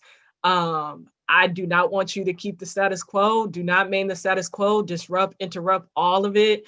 From, I didn't even know, Farima told me this when we were planning, how there's some schools where they're forcing the teachers to like recreate what in-person class like look like. And it's like, we're on virtual school, you can't do that, even if you try. And if you are doing that, that means you're allowing your institution to police you, to police the babies. And so I see a large opportunity, and I am engaging in this opportunity of virtual school by trying to create a different learning space for my students. One way is by like having them reclaim their time. I'm like, you don't need to stay on this call for the full 55 minutes. Like, it's cool, do your 20 minutes of work and then go outside and photosynthesize. And I think like what else needs to happen is like us continue to think about what would it look like to be free, like what for us to be free in the classroom, and then for our babies to be free in the classroom, like what does that look like? And then also too, like just like with the policies and the campaigns and things that are going on, like folks need to continue to support folks who are fighting for their unions. Like I'm grateful to be a part of a charter school that is actually, we fought to get unionized last year. Like, don't believe the hype around unions suck. No, unions matter, because unions is a structure that actually guarantees that people will have good working conditions. And it's also a structure that holds the managers and the bosses accountable to the people on the ground who do the work. And the reason why I say this is, because a lot of our people who are in education are part of unions. And so we got to make sure that our unions stay strong. Another thing is that because we're on virtual school, family engagement is really important. I believe it might become like the hot button issue soon. But with PLAN, Parent Leader Action Network, they're actually working on creating and pushing forth a transformative family engagement that actually sees both families, so the parents or the guardians and students, as a part of the decision-making process with the district around what happens in their schools. And so that just needs to be a thing. Like, there needs to be no more of this top-down, the district initiative, and then the school, the administrators are trying to do that initiative, but then leaving the parents blind, whether it's parents where English is not their first language, whether it's, families that, are not nuclear families, like the typical nuclear families. Like, we just need to have those folks come in. And then lastly, Key spoke to what is like really important to my heart, is that we need to disrupt heteropatriarchy in the education system. Like, I let my students know I'm queer, like off gate, because I believe that, the reason why bullying exists is because basically young people, I teach middle school, and what I see in middle school is that basically middle schoolers are just reproducing heteropatriarchy, the heteropatriarchy that they've been conditioned to practice from their families and from the media and from everything. And so it needs to just be interrupted, because a lot of our queer, trans, questioning babies are the ones that are getting bullied. I have stories to tell, and if you want to hear those stories, I'm down to talk about it later. But I've seen trans students pushed out of schools, seen, students that identified as lesbian, gay, bi, literally like assaulted, and bullied for 3 years in middle school. and there was no intervention, you know, or the intervention was that the child was like slut shamed, you know what I'm saying? Or they were victim blamed, you know, for what was going on. So heteropatriarchy needs to end. There's no more room. We cannot make any more room for it in the education system because LGBTQIQP youth are being impacted by that. And that's all I'm gonna say. I'm wrapping up. I'm sorry. It's all good. It's like it's so hard. Sorry, not sorry. No, it's beautiful. So we want to make sure we hear from everyone on this question of opportunities for connecting and strengthening different elements of this struggle. And so we want to hear from Desiree and then Angela, and I might jump in and cut y'all off, but I'm gonna, hopefully not. All right, B, you are just full of words, full of amazing words. I'm glad that hopefully we'll get this recording so that I can refer back to that. But man, I would say, first off, Black Organizing Project, we're a Black member-led community organization, which I feel like that's transformative in itself. So anybody who's on here, if you identify as Black, we would definitely encourage that you reach out. And I'll drop some of the stuff after I'm done talking where you can reach out to, but we definitely want to open up the engagement and really pull you guys in to involve yourselves in this work on every level. And so we're also opening up opportunities. We're trying to figure out how to keep engaging community as well as the Black community in this virtual world. We, being a grassroots organization, you might be used to seeing us knocking on your door, standing on corners, all that kind of outreach that really we're unable to do right now, but we still want to keep the engagement because we're in a really pivotal process right now, nationwide, but also within the organization. So I definitely would say reaching out to us, follow us on our social media so that you can stay informed on where we're at in this implementation process. This is a really big process right now. And we're actually just, we're going to be developing our reasonable compliance safety plan, which is going for vote this December in OUSD. If you follow the OUSD website, you can attend from anywhere in the world, the school board meetings, and really get a look inside of where we're at in this implementation process. If you're an educator, or somebody that can take that back to your district to really start working on dismantling the school to prison pipeline system that has operated in your schools as well. So I definitely would say that, but this implementation process that we are really coming into is really going to be community driven. And so we have to have community showing up. And sometimes, unfortunately, the district and schools can kind of like have that expert syndrome in those spaces. And so community and people who maybe don't represent a base feel like there is no place for them to really add input into this process. But we're all going to be affected by reimagining safety, redefining safety, rebuilding what our communities and schools are going to look like. I truly feel like, I don't know about y'all, but this year has been like tumultuous for a lot of people. And I feel like in another way, it's really kind of like the rebirth that we're going into. So unfortunately, a lot of people have had to die this year. A lot of habits are going to have to die so that we can continue to rebuild in the future. And so I definitely would say, if you aren't involved in Oakland or locally, but you're somewhere else, even just starting to have these conversations with your peers. If you don't identify as Black, if you identify as white or Asian, or, some of those populations that maybe aren't as impacted, have those hard conversations with yourself, with your family, with everybody, so that we can start to dismantle this culture, one by one, and dismantle the school to prison pipeline, dismantle all this punitive practices that we abide by in every context of society.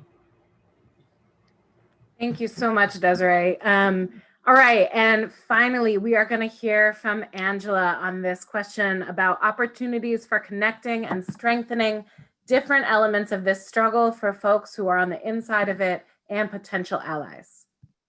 So I want to thank you all so much for this opportunity. It's been such a pleasure to hold space with you all, and this has just been a really dope conversation, and I'm so glad to have been a part of it. The first thing I want to encourage everybody to do is, if you don't already, please make sure that you follow Black Lives Matter at School on Facebook or on Twitter. You can go to our webpage, blacklivesmatteratschool.com. If you have not done so already, please sign the pledge to participate in the Year of Purpose, answer those self-reflection questions, and begin to create your anti-racism plan for the school year. We also will be outlining different monthly activities. This month was Justice for George Floyd, and we talked about restorative practices. Next month is transgender affirming, and we will be uplifting William Dorsey Swan. If you do not know who that is, please get familiar. 1865, first transgender activist during slavery times. So just imagine that. On a personal level, I want to say this. Bell Hooks says the personal is political, education is political. So find yourself a political home within your classroom building, within your community. Find people who are like-minded individuals who are engaged in this work. Connect with them, share your struggles, your successes, the despair, all of the things that we've talked about on this call. Do the work in your sphere of influence, right? Eliminate the silos, begin to connect with folks in your community that are doing the work. How are you as an educator? How does your school connect to Black grassroots organizing, Black community organizers?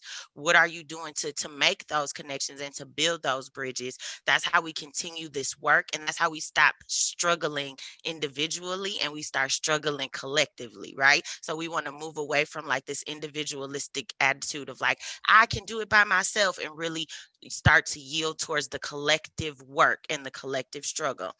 I'm gonna keep it short and cute.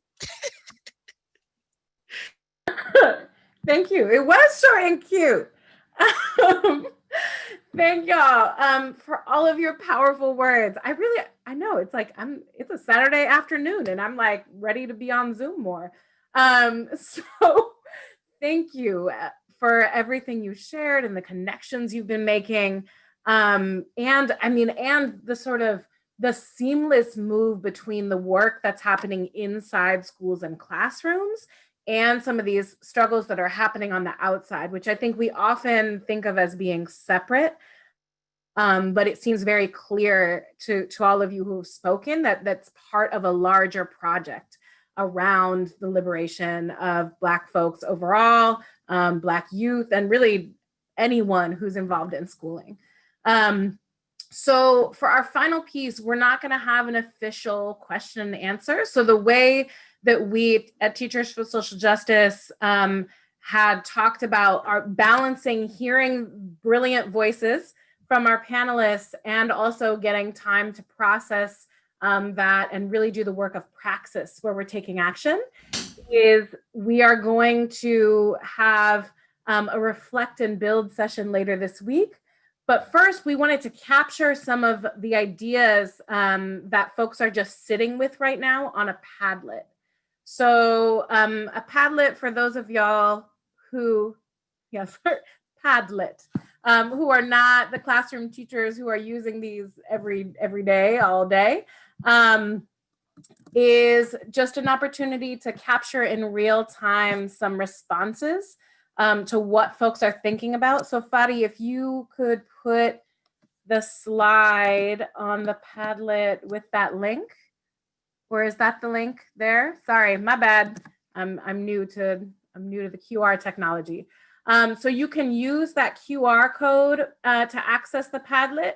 You can also use the link in the chat to access the Padlet. But we are asking folks to be thinking about what are some actions that you might be committing to as a result of having heard this. So that could be, I'm going to learn more about the Black Organizing Project. I'm going to bring Black Lives Matter at School Week of Action to my school site. I'm going to look up woke kindergarten. What are some things that you are leaving with? Like, what are just some beautiful pieces, some inspirational thoughts that folks shared? what are you still chewing on? What's still like, you're not totally sure? And then what are some connections you're making? So Fadi, if it's possible for you to share the Padlet, I see folks writing already comments on it. But this is just a way we're hoping to capture some of what's coming up for folks. Panelists, you can feel free to drop onto the Padlet as well. But yeah, folks just want to go on and type any responses. We're going to take 4 minutes or so and just share our thoughts about these things. And then Fadi's gonna close us with some evaluations and some talks about next steps and praxis. We really want this conversation to continue. We want all of the feelings and thoughts you were having as you listened to the brilliance of these 4 panelists. We want to be able to come back to, and so we're asking folks to capture some of those thoughts here, and also to consider attending our Reflect and Build session this Wednesday evening, where we will be speaking about some of the things that came up for us and imagining freedom dreaming, as Bea put it, how we can put some of these thoughts into action.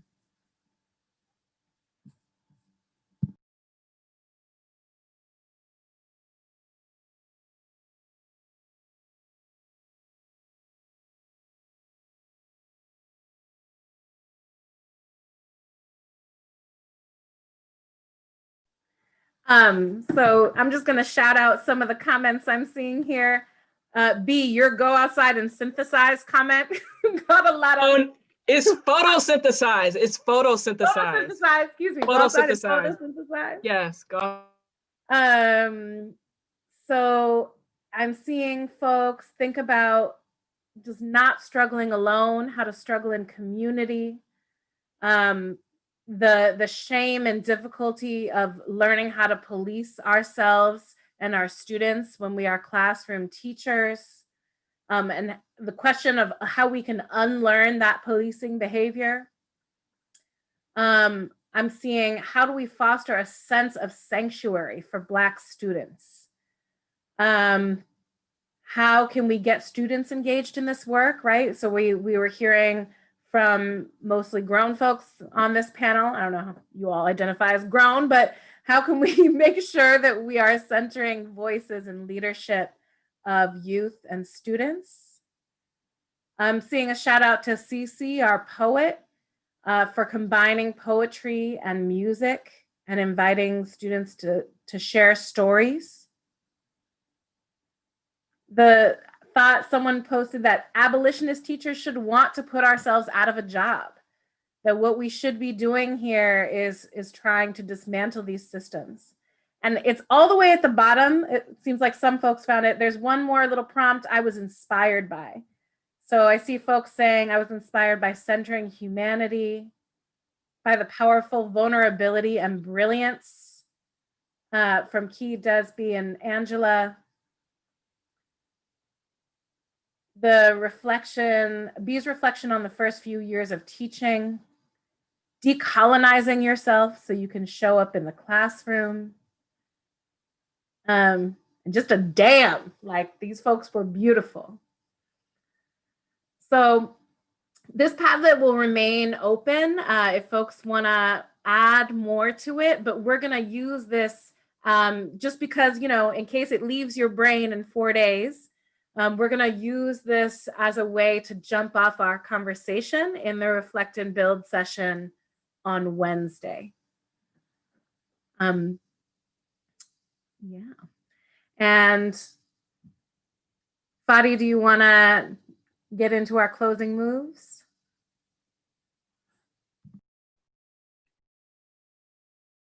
Thank you so much. It has been such a rich conversation. And again, my apologies for not describing who I was at the beginning. Again, we're practicing disability justice. So my name is Farima. I am a young, brown, single, bilingual, not trying to mingle, young woman with a Black Lives Matter, Hella Matter, Black Lives Hella Matter t-shirt on. I got a side bun and a swoop and these nice earrings. which are Black and can be found on our website if you go to our resource fair. So I'm gonna go ahead and share my screen again. And with that, thank you for participating in our Padlet. Our panelists were just, like I said, a whole blessing. And we just appreciate all that you shared with us and taught us. I'm trying to see, again, technical difficulties here. We grassroots, y'all, so please be patient with me. All right, let me reshare this way. Can y'all see my screen? Can I see a thumbs up? All right. So on this next move, it ain't moving, y'all. In the meantime, what I will say is if you go to our site, what you'll notice is if you go to the events tab and you scroll down to the 2020 virtual conference, you will find our virtual resource fair. And when you click on that link, there is all kinds of resources, including some dope swag, resources in terms of teaching and all kinds of stuff related to education, all right? So with that said, y'all, my PowerPoint right now is hating on me, and I blame it on white supremacy because I know something is going on here. So let me try again. While Fadi is figuring that out, we do want to just put out our evaluation, if that's okay, Fadi. I dropped it in the chat. There we go. Okay. So there is a QR code that we were trying to figure out, but the code is there in the chat. I cannot tell you, as someone who's been a member of this collective for more than 10 years, we for real use evaluations. Like we look at them all together, we stress about them, we appreciate them. So we really value feedback. This is our first time doing this piece, this whole virtual thing. We went back and forth about whether even to have a conference this year because we wondered, can we recreate the magic that is T4SJ online? And I was the hater that was like, no, I don't think so. But I was proven wrong. So we are asking for folks to please complete this evaluation. We also, at the end of the evaluation, where it says like, thank you for completing this form, instead of just saying that, there is a link to register for the Reflect and Build session, where we will speak more about some of the brilliant ideas that came up in this panel. If you are like, oh, I wanted all those links and I didn't get all the things in the chat and whatever, you can also fill out in the Reflect and Build evaluation, nah, I can't do Reflect and Build, but I do really want all these resources. And we will also compile the resources that we've shared here and share those out to you.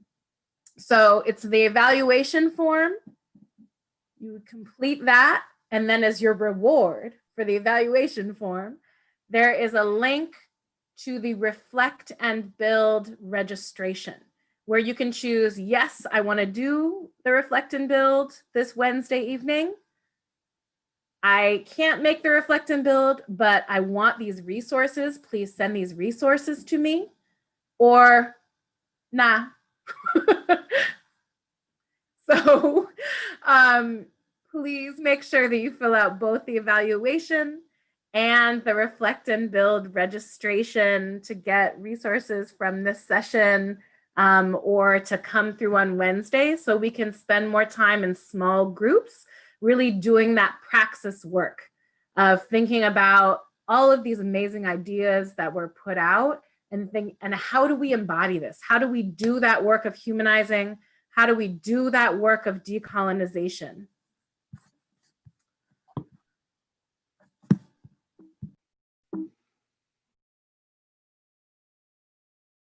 Dope, y'all. So thank you so much for joining us today.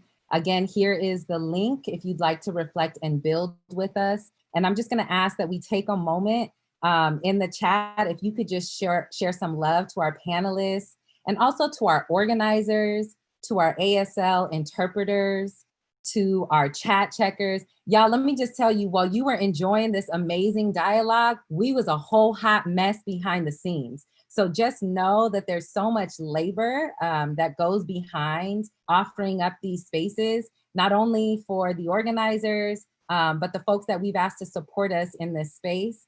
I'm sure the panelists are probably annoyed with us blowing up their chats and their phones, but we love y'all, we appreciate y'all, and this is just the beginning. We hope that you take this conversation and you move it forward in really intentional and impactful ways, and know that you have a friend in T4SJ. We are gonna continue to move this work forward, and we ask that you join us and stand in solidarity with us as we learn what it means to really show up fully for all oppressed peoples, for all folks on the margins, as we continue to move forward in dismantling and abolishing education as we know it in this country, in this world, and really not only just reimagining a new way of thinking about education, but really building and creating what we know our ancestors desired for us to experience and to move forward. So thank you so much for joining us today, and we look forward to continuing to build with you in the future. Much love, y'all.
Picture me rolling in a slave ship that was stolen to my homeland. I am going, leaving land that was stolen. This freedom ain't no freedom, and you know it. The cops will pull the trigger in the moment. You just another nigga in that moment. You about to be a victim in the moment. Hashtag with your picture in the moment. The moment that the athletes say that Black Lives Matter, Twitter quick to call a nigga in that moment. This shit is for real. Too late to be safe, so I say what I feel. Too hurt to be fake, so I say what is real. You cannot relate to what black people feel, cause you don't understand that don't make it less real. Too stuck in your head when your heart needs to feel. This pain that we carry is real. Pressure is building for real. This ain't no movie or real. This pressure will kill. Helicopter, helicopter over my head. I see them lights, they flashing blue and that red. They chase us down the street and they shooting us dead. Cause they don't understand that we are more than they said, more than they said. And we running from helicopters, helicopters. And we running from helicopters, in helicopters. And we running from helicopters.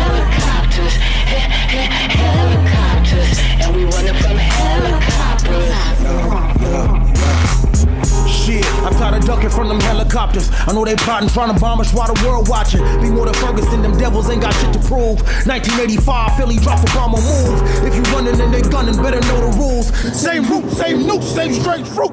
Same clan, same bad, same aim to. Feel you, then they frame you. Kill you, then they blame you.